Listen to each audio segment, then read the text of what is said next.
नमस्कार। आज एक नई वीडियो के साथ एक बहन अभी हमारे पास हैं।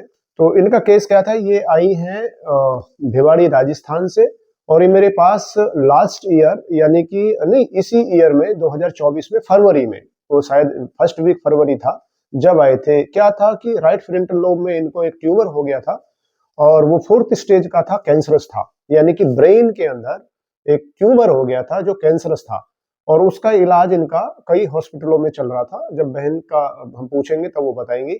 उसके बाद हुआ क्या कि इनका जब इलाज वहां हुआ तो पहले ऑपरेट हुआ। ऑपरेट के बाद डॉक्टरों ने बताया कि जी 4th स्टेज का है, 4थे स्तर का है और इसमें हम ज्यादा कुछ कर नहीं सकते, इनके पास समय बहुत कम है, 20 से 22 दिन का समय, आप देख लीजिए। उसमें क्या क्या उनको परेशानी आई, क्या हुआ, अभी बहन से जानेंगे। जो मैं बोल रहा हूँ ये सच है कि या कुछ और था, लेकिन इतना मैं बताऊंगा कि आज इनकी रिपोर्ट फाइनल आई है, ये 100% ठीक हो गए हैं। ऐसा मैं नहीं कहता, ऐसे रिपोर्ट्स कहती है, ऐसा वो डॉक्टर्स भी कह रहे हैं, जो डॉक्टर्स भी इस केस को देख रहे थे। तो चलिए शुरू करते हैं। बहन जी नमस्कार। बहन जी क्या नाम है आपका? उषा। कहाँ से हैं आप? भिवाड़ी राजस्थान। भिवाड़ी राजस्थान। आपका नाम क्या है? नेपाल सिंह। अच्छा, नेपाल सिंह आपका नाम है। तो बहन जी आप बताएंगे, जो मैं बता रहा था, इनको ये ब्रेन में ट्यूमर हो गया था। जी बिल्कुल, इनको एक ट्यूमर था जिसका 2 बार सर्जरी हुई है पारस हॉस्पिटल में। जी और इनको उसके बाद रेडिएशन भी हुई है। जी। और उसके बाद डॉक्टर बोले कि भाई अभी हम ज्यादा कुछ कर नहीं सकते, रिपोर्ट पे वेट करेंगे। फिर जब उनकी रिपोर्ट आई तो उसमें था 4th ग्रेड। एकदम 4th स्टेज, यानी कि फर्स्ट ग्रेड लास्ट स्टेज ही होती है। जी। तब उन्होंने बोल दिया था कि भाई अब ये 20 से 22 दिन है तो आप घर पे सेवा कर दीजिए। तो वो कैंसरस था, नॉन कैंसरस था? कैंसरस था। अच्छा, उन्होंने बताया कि कैंसरस है। कैंसरस है और जो हम दवाई दे सकते थे, जो ऑपरेशन कर सकते थे, वो लगभग सारा कर लिया है। मतलब जो हमने जितना बेस्ट करना था वो कर लिया। अब ये ज्यादा दिन नहीं जी पाएंगे। कितना जी पाएंगे? 20 से 22। 20 से 22। लेकिन आज कितना समय हो गया? आज 1 साल हो गई। 1 साल हो गई लगभग। और अभी रिपोर्ट जो आई है वो अभी बिल्कुल क्लियर है। एकदम चिट मिल गई है हॉस्पिटल से मुझे भी कि 100% ठीक है। 100% ठीक है अभी। अच्छा, एक चीज और मैं जानूंगा बहन आपसे, जिस समय मेरे पास आप लेके आई थी उस समय इनकी जो स्थिति थी वो क्या थी? उनकी स्थिति इतनी खराब थी कि वो अपने आप बैठ उठ नहीं सकते थे। इवन हमने सर से रिक्वेस्ट करी कि सर यहाँ तो नहीं आ पाएंगे आपके क्लिनिक पे, आप एक बार गाड़ी में देख लीजिए।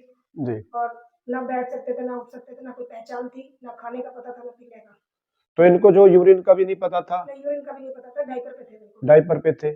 तो ठीक है, धीरे धीरे रिपोर्ट भी जैसे ठीक आई है वो भी ठीक हो गए, अभी चलने लगे? सबसे बिल्कुल फिट हो गए, चलने भी लग गए। इवन मेमोरी के लिए डॉक्टर ने बोला था कि इनको जो है, जहाँ पे इनको ट्यूमर था वहाँ पे जो सर्जरी हुई है उसकी वजह से इनकी याददाश्त तो आएगी नहीं, जीवन में भी नहीं आएगी बिल्कुल भी, जीवन भर। अब जो है करंट मेमोरी भी है और पास्ट भी है, दोनों बढ़िया से काम कर रही है। और यूरिन का भी कुछ बताया था उन्होंने कि यूरिन का भी बताया था कि उन्होंने स्टेंट डाल दिया था वैसे ब्रेन में जी, लेकिन उसके बाद भी स्वेलन जो है वो खत्म नहीं हो रही थी जी पूरी बॉडी में। तो सर की दवाई दी तो उससे फिर स्वेलन धीरे धीरे ठीक हो गई।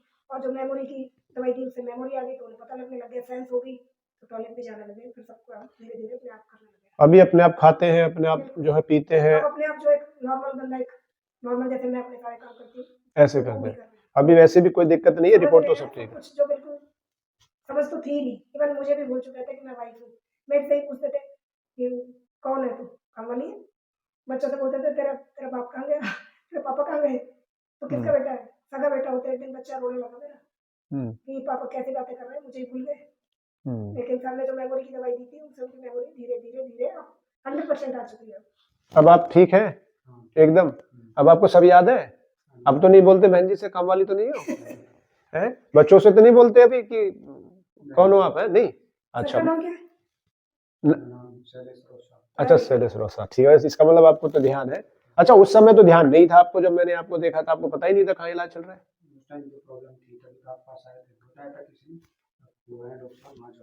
अच्छा, लेकिन यहाँ से आपको पॉजिटिव रिजल्ट मिला है, आप एकदम अभी ठीक है, रिपोर्ट भी कह रही है। ऐसे देखने में भी मेरे को लग रहा है कि जो उस समय एकदम बहुत शरीर की एकदम नेगेटिव चीजें हो गई थी वो एकदम पॉजिटिव है। अभी पेशाब भी अच्छे से आता है, अभी मेमोरी जो इनकी प्रेजेंट है और जो पास्ट है वो सब इनकी आ गई है। उसके लिए डॉक्टर्स बोल रहे थे जीवन में नहीं आएगी, क्योंकि ब्रेन के जो राइट फ्रंटल लोब में कुछ ऐसे नर्व्स होती हैं, न्यूरॉन्स होते हैं कि जिसमें ऑपरेट करने के दौरान वो वहां से कट ऑफ हो जाती है। तो कट ऑफ होने के बाद क्या है कि मेमोरी आती नहीं। तो एक तो ये हो गया। दूसरा इनका पेशाब का भी उसी से था कि ब्रेन में लिक्विड होता है, तो लिक्विड बहुत एकदम जब तेजी से बढ़ जाता है तो तेजी से बढ़ने से कई सारी चीजें शरीर के विपरीत जाती है। लेकिन स्टेंट उन्होंने डाला था, लेकिन कोई भरोसा ये नहीं था कि ये दोबारा से नहीं होगा, पानी सूखेगा नहीं। एक जनरल भाषा होती है कि वो लिक्विड बढ़ गया, पानी बढ़ गया, वो सूखेगा नहीं, लेकिन वो पानी भी सूख गया। मतलब एक सोचने की बात है कि 4th ग्रेड यानी कि लास्ट का ब्रेन का कैंसर, और लेकिन आज वो बिल्कुल स्वस्थ है। ठीक है बहन जी, अभी आप एकदम खुश हैं? बिल्कुल खुश हूँ सर। और सर मैं एक बात और कहना चाहूंगी कि अगर दवाई तो असर करी है सर की बिल्कुल, लेकिन जो सर परहेज बताते हैं वो भी सभी को ध्यान रखना चाहिए, क्योंकि बिना परहेज के दवाइयाँ काम नहीं करेंगी। जब तक आप दवाई के प्रति टाइम पे देना और जो सर परहेज बताते हैं, इवन मैंने यहाँ एक पेशेंट देखा था, वो कह रहा हाँ मैं ठीक हूँ, कैंसर की थी वो लड़की, जी। बोल रही कि नहीं मैं ठीक हूँ, पर मैं कभी कभी बर्गर खा लेती हूँ, कभी कभी पिज्जा, अरे इनके बिना कैसे काम चलेगा? क्यों नहीं चलेगा भाई? आदमी जरूरी है या फिर खाना जरूरी है? परहेज खूब अच्छे से किया। बिल्कुल अच्छे से किया है मैंने, टाइम टू टाइम दवाई दो और परहेज करो। कुछ परहेज है ऐसा जो आपको याद है? बिल्कुल कैंसर के जो परहेज सर ने बताए वो मुझे याद है, मुझे वाली मैं सबसे पहले मीठा बंद करो, हाँ और उसके बाद जिनमें चीजों में कार्बोहाइड्रेट्स है वो बंद करो। जी। उसके अलावा आलू भी है, आलू भी है उसमें, एक आलू है, कार्बोहाइड्रेट, चावल है और गेहूं है, और चाय भी बंद करा और दी। चाय, चाय कॉफी, ये बिल्कुल लाइन काट दी इनकी। और डेयरी प्रोडक्ट में भैंस का दूध सब नहीं, बंद कर दिया, लेकिन गाय का रखा था ना, गाय का दूध रखा था, गाय का दूध देसी गौ माता का दूध, पत्तेदार सब्जियां दी है जितना हो सकता है उतना, जैसे पालक, मेथी, सरसों, पालक, मेथी, सरसों नॉर्मली मार्केट में रखा हुआ नहीं है, और जो बेल पे लगती है लौकी, तोरई, टिंडा, ये सब दिए। तोरई, टिंडे सब कुछ दिया है। अच्छा, इस दौरान सूखे मेवे वगैरह कुछ दिए कि नहीं? Dry fruit? दिए, ड्राई फ्रूट। अच्छा, क्या क्या दिए थे? ड्राई फ्रूट में मैंने बादाम, काजू। बादाम दिया था, मामरा बादाम सर ने बताया था मेमोरी के लिए, हाँ वो दिया था मैंने कंटिन्यू, अभी भी दे रही हूँ। ठीक है, ठीक है। मतलब परहेज आपका भी ये मानना है, हमारा तो ये 100% मानना है कि परहेज जो है वो बहुत जरूरी है।